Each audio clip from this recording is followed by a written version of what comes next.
I've been using the iPhone 16 Pro for over a month now, and I can confidently say it's the most average iPhone I've ever used. Now, don't get me wrong, average doesn't mean bad, and I really enjoy using this phone, but it feels a bit like a Porsche 911. It's always the same iconic design with minor improvements, but that's what people love it for. By the way, if you end up enjoying this video, a sub to the channel would be very helpful.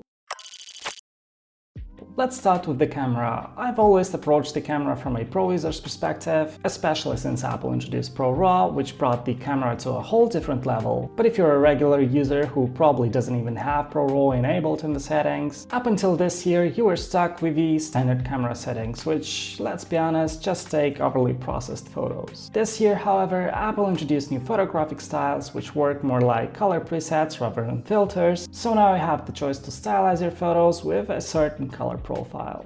But what's even more important is that you can also decrease the amount of fake HDR that the iPhone applies. This will make your pictures have rich and true-to-life shadows. For example, if we compare it to my Sony camera, you can see how much richer the shadows are. I set mine to standard with a -5 tone and -3 exposure. This gives me pictures that look more like those taken with a real camera instead of washed out iPhone photos. The iPhone always tries to lift the shadows for whatever reason, but this year at least they have control over it, even if you're not a pro user. It's the closest the iPhone camera has ever been to a professional one without you needing to know how to use one. That being said, it's still far from Pro RAW's level, which gives you control over every small detail, especially now with the iPhone 16 Pro, as it allows you to shoot in lossless JPEG XL, which, if you want to know more about, you can check out this video. The iPhone 16 Pro now has a new 48 megapixel ultra-wide lens and a 5x telephoto lens, which it got from the iPhone 15 Pro Max. Both take excellent photos, but only broad daylight. As soon as the light dims, the telephoto lens starts hunting for focus and takes grainy pictures. However, when there's enough light, the 5x takes better pictures than the 3x did. Unfortunately, I can't say the same for the ultra-wide lens. On paper, it got a spec bump from 12 megapixels to 48 megapixels,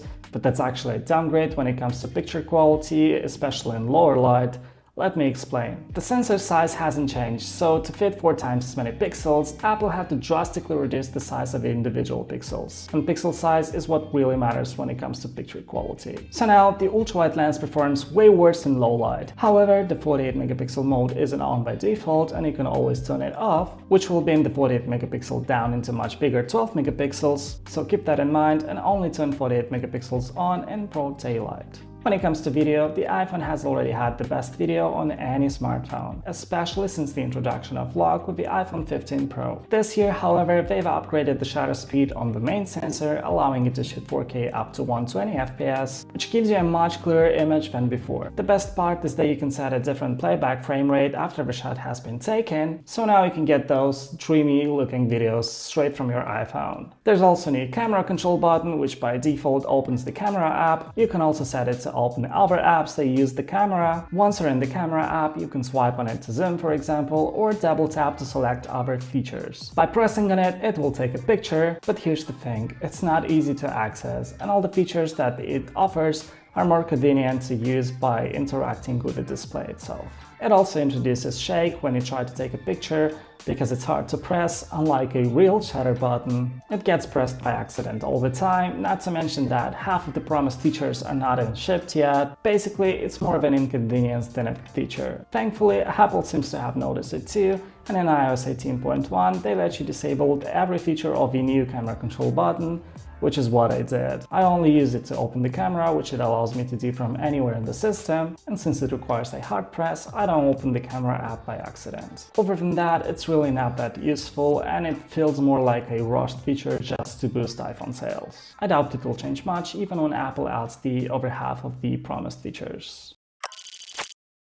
Battery life on this thing has been amazing. This is probably the first time when the regular Pro has Pro Max level battery life. I've really put it through its paces, especially when testing the camera, and have consistently averaged about 8 hours of screen on time, even when shooting in log and raw, all while editing directly on the phone itself. I've taken it to all kind of events and road trips as my main camera without any backup like power banks. I haven't managed to kill the battery in one day, and I pretty much forgot what battery anxiety feels like. Mind you, for the most part, I've been running the official iOS 18, so your mileage may vary if you're running a beta. So far, the battery life has been amazing, and I'd confidently give it an A+. The screen also got a slight spec bump up, it now goes all the way down to just 1 nit. During the day it might even seem like the display is off, but this feature is perfect for those who like to scroll in bed at night without disturbing others or straining their eyes. The bezels are also slightly slimmer than on the 15 Pro, but if you compare it to the 14 Pro, you can really see how much they've changed over the last 2 years. The display is also now 6.3 inches, up from 6.1 inches, but other than that, it's still the same beautiful panel with a high refresh rate and near 100% color accuracy. The 16 Pro has gotten noticeably heavier compared to the 15 Pro. It's now almost as heavy as the 14 Pro, and that's thanks to its new internal layout design. The battery is basically now enclosed in a metal frame for easier repairability. But aside from that, the design hasn't changed much compared to the 15 Pro, except for the addition of the camera control button, of course. Coming from the 14 Pro, the 16 Pro feels a lot sleepier in the hand, mainly due to the slight rounded edges and the titanium frame.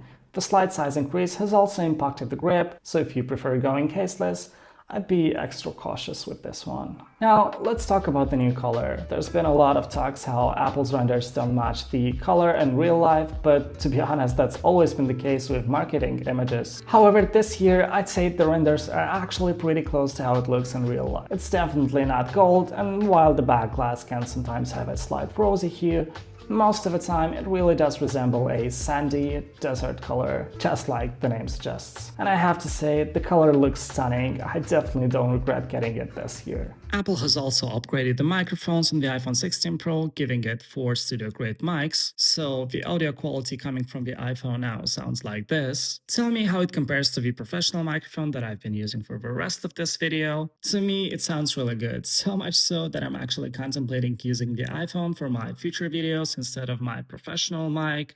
Tell me, what do you think about it? Let me know down in the comments. Alright, so this year, like every other year, we've got a new chip, the A18 Pro, which is of course faster than the last one and so on, not really interesting. What stands out this time though is the much better sustained performance thanks to the new internal layout design. For most people this might not even be relevant, but if you're doing intensive tasks like editing or playing games, this really makes a difference. Before, the phone would get hot pretty quickly, leading to noticeable slowdowns and lag due to throttling, but not anymore. The improvement is only 20%, but it's just enough to stop it from throttling. This really makes a big difference during demanding workflows. So in terms of hardware, I'm really happy with the iPhone 16 Pro. What I'm not really happy with though is iOS 18. It has been a bit of a nightmare. I've experienced constant restarts, freezes, camera glitches, and general unresponsiveness. Thankfully, it's gotten a lot better ever since I to 18.1, but even now I still experience the occasional hiccup and random restarts. So while the hardware is fantastic, the software could really use some polishing. It's not really out yet and it's only available in the US, unless you set a US-based Apple ID account, so I can't really speak much of it. To be honest, it's just weird that Apple would do such a thing, though I'm definitely looking forward to trying it out when Apple launches it properly. So that basically does it for this review. Should you upgrade from your 15 Pro? Definitely not. If you're coming from an older iPhone, I'd say it's a decent upgrade, especially the battery life. There's definitely a few other upgrades that you would appreciate, like camera and smaller bezels, but as I said, it's more like a Porsche 911. If it works, why change it? If you enjoyed this video, it would be very helpful that you subscribed. With that said, thanks for watching, and I'll catch you in the next one.